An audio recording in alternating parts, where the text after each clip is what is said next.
Hallo julle, my naam is Nicole Kap en ek is 'n content creator, ofwel ek probeer wees.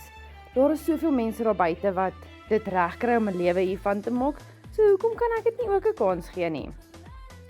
So hierdie is ons huis. Ek is 'n tuisbly ma van 3 kinders.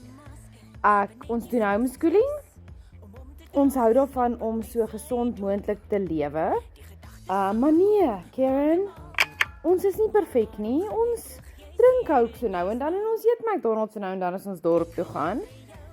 Ons is nie perfek nie, maar ons probeer.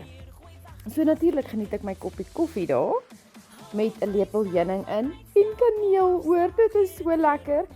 So my page gaan wees oor suurdeegbrode bak, kos maak op die gesonde manier, souse maak met hoope groentes in sonder dat jou kinders daarvan weet.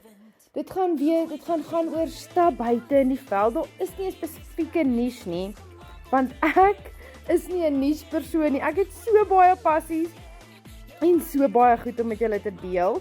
So hierdie wil ek ook deel. Ons het die mooiste uitsig wat daar is en ek wil graag elke dag vir julle wys hoe ons sonsondergang lyk. Dit is net absoluut uniek hier so by ons.